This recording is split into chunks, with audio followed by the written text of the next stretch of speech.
What if you saw it? A truly horrific car crash. You'd do the right thing, of course. You'd call for help.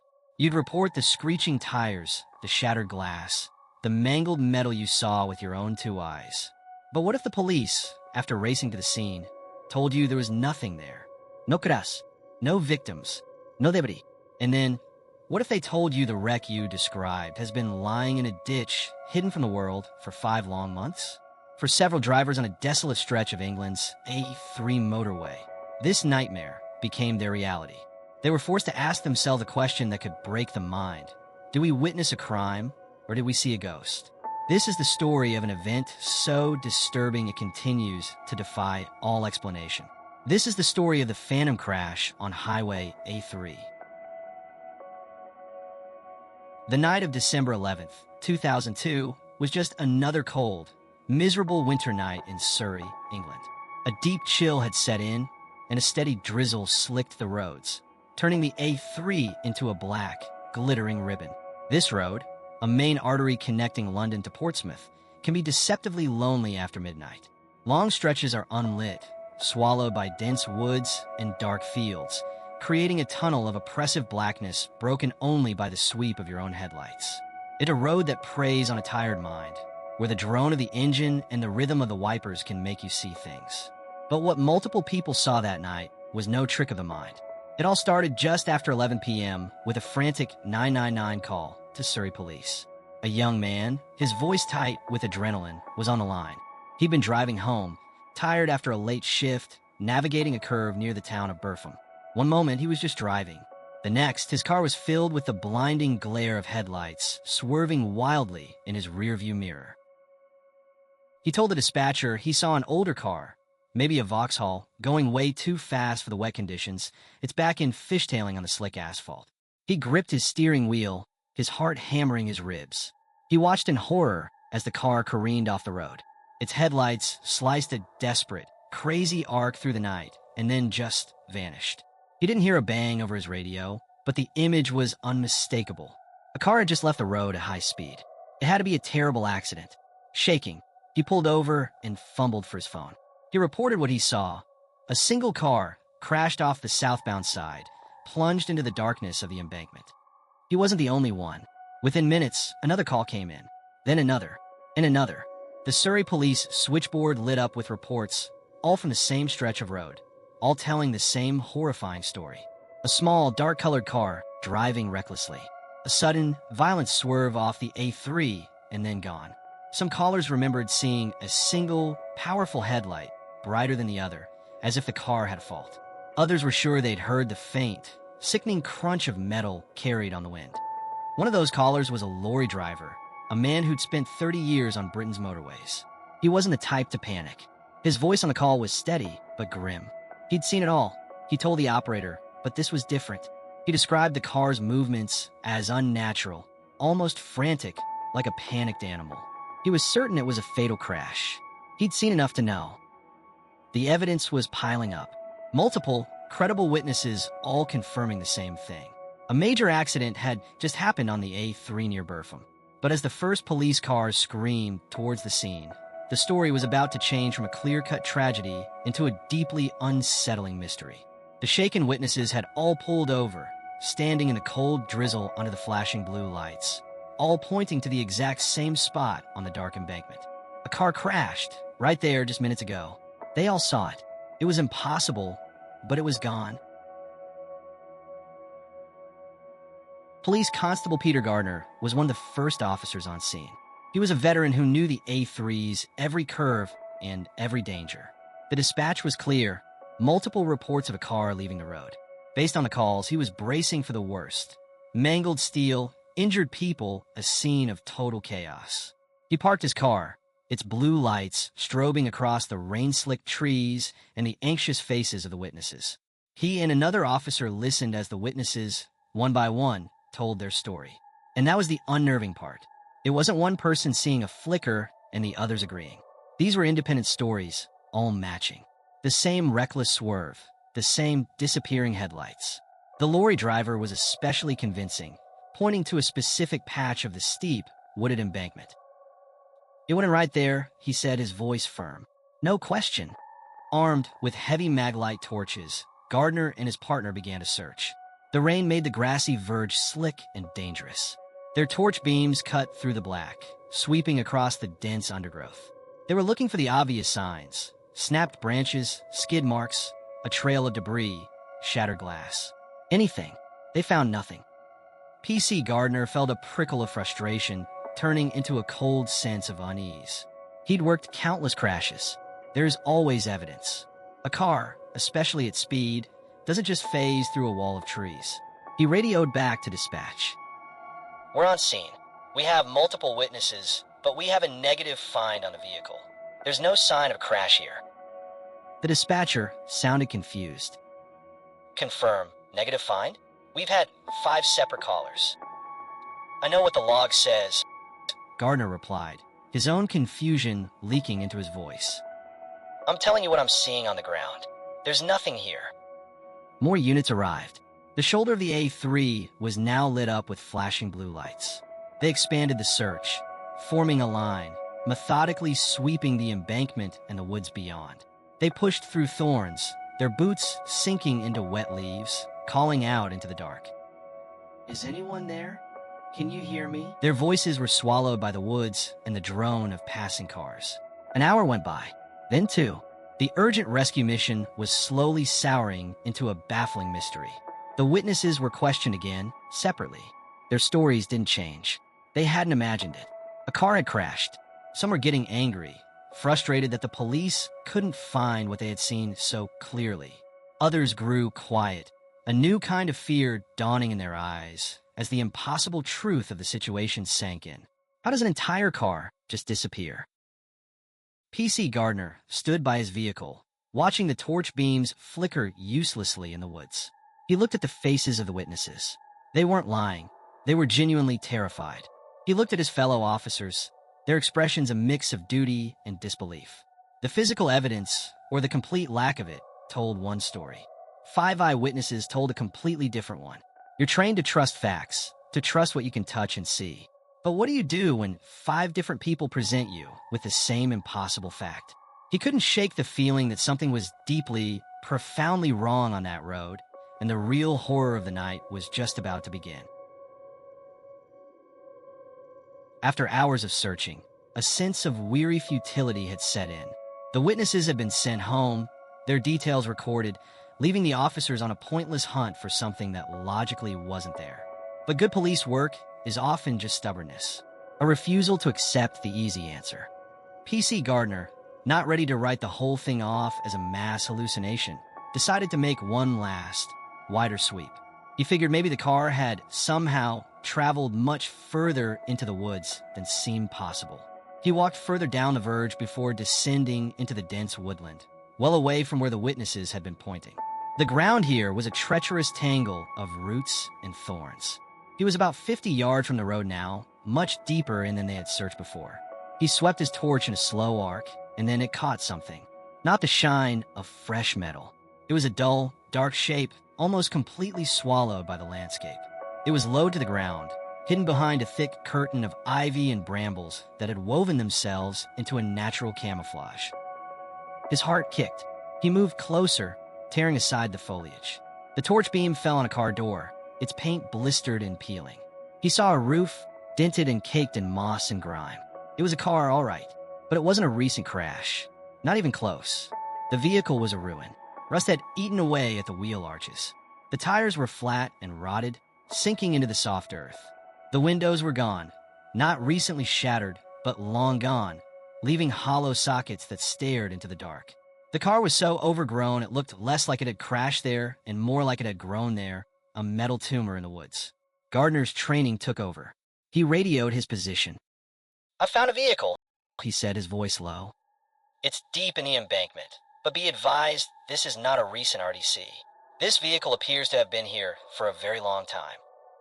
The other officers converged on his position. Their reaction was the same as his.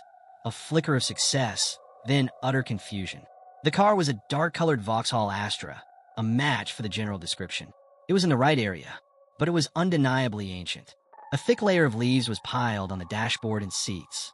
A small sapling was growing up through the rusted-out floor on the passenger side. This car hadn't crashed tonight. It had been lying here, undiscovered for months. A grim silence fell over the officers as they took in the scene. They were looking at a tomb. Carefully, they managed to get a better view inside. And that's when they found the driver, or what was left of him. Due to the advanced state of decomposition, it was clear the victim had been in the car since the day of the crash. All that remained was a skeleton, tangled with the driver's seat. A harrowing, lonely end for someone who had simply vanished from the world, only to be found because of a phantom echo of their final moments. The implications hit everyone like a physical blow. The 5 separate, frantic 999 calls. The witnesses who saw headlights, who saw a car swerve. They had, in effect, witnessed an accident that happened 5 months ago. The police weren't just at the scene of an old tragedy. They were standing at the epicenter of something impossible. The calls that led them here weren't a report of a new crash, but a ghostly replay of an old one. The callers hadn't been mistaken. They had seen the ghost of a car crash, an event so traumatic it had somehow imprinted itself on the very spot it happened. The cold of the night suddenly felt deeper, more menacing. The dark woods no longer seemed empty, but watchful. They had found the car, but in doing so, they had stumbled into a mystery that no police manual could ever explain. The discovery of human remains turned a bizarre night into a major investigation. As a gray winter dawn broke, the scene was cordoned off. Forensic teams moved in, revealing the full, grim reality of the site. The car was wedged, nose down, in a ditch, almost invisible from the road. Investigators figured it must have left the A3 with such force that it went airborne, clearing the first line of bushes before plunging deep into the embankment, where it lay hidden. The first job was to identify the victim. Through dental records and the car's registration, police pieced together a sad, lonely story. The driver was a young man named Christopher Chandler. He was only 21. He'd been reported missing by his family 5 months earlier, in July of 2002. At the time, he was wanted for questioning in connection with a robbery, so the police had assumed he'd gone on the run. His family had clung to hope, but it had faded with each passing month. Now, they had their answer. He hadn't run. He had died, alone, in a violent crash just minutes from his home. The official police investigation concluded that Christopher's death was a tragic but straightforward road accident. No suspicious circumstances. But that only answered the what. It explained the body in the car. It did not and could not explain the how they came to find it on that specific night. Detectives were left with a case file that defied logic. They had 5 independent witness statements from December 11th, all describing the crash of Christopher Chandler's car.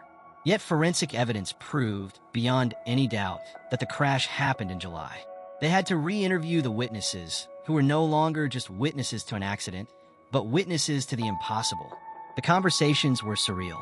An officer would have to explain, "The car you saw, the accident you reported, we believe it actually happened 5 months ago." The reactions were a mix of shock, disbelief, and deep, creeping fear. How can you trust your own eyes when they show you something that wasn't really there? The police were in an unprecedented position. The official report is a masterpiece of factual understatement. It records the witness calls on December 11th. It records the search. It records the discovery of Christopher Chandler's remains. And then it simply notes the 5-month discrepancy in the timeline. It offers no official explanation for the phantom crash, because there isn't one. The official record simply presents the impossible facts and leaves them hanging in the air. With no logical answer, people turn to the paranormal for an explanation. The most popular idea is a theory known as residual haunting, sometimes called the stone tape theory. It's a hypothesis with no scientific validation that powerful, traumatic events can imprint or record themselves onto a location. The sheer energy of the event, the terror, the violence, the suddenness of death, is absorbed by the environment.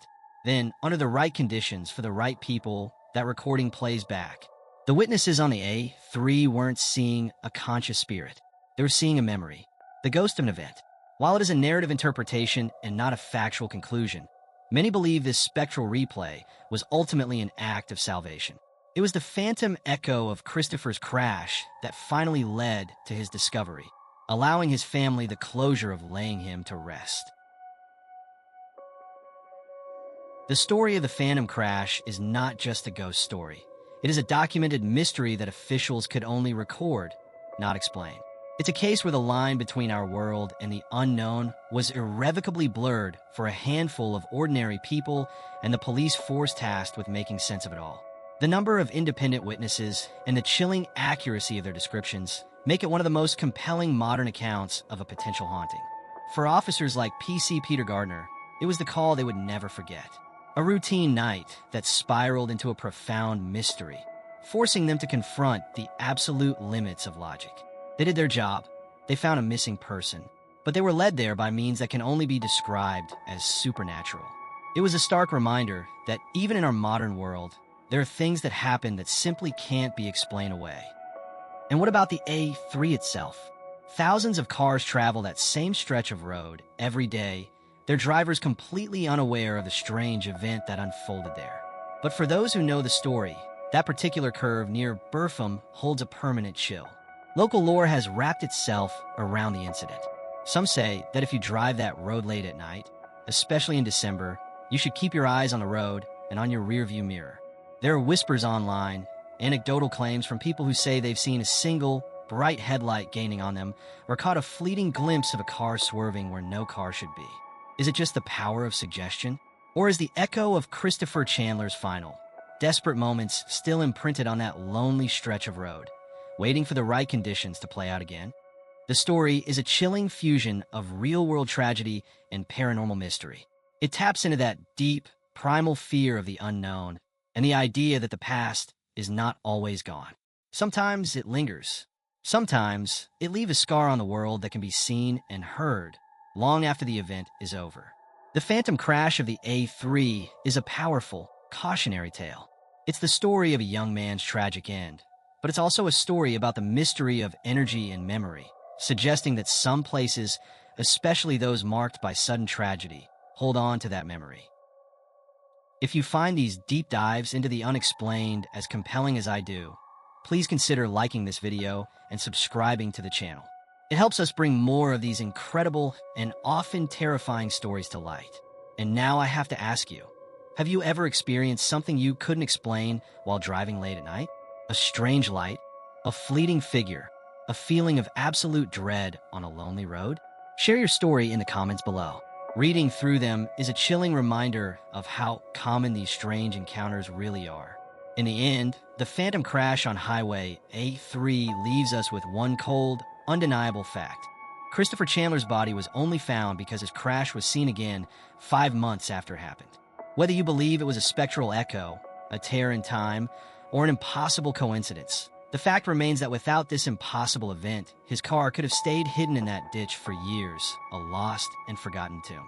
The tragedy of his death was compounded by the loneliness of where he lay, but his discovery was only made possible by a phenomenon that science and logic simply cannot account for.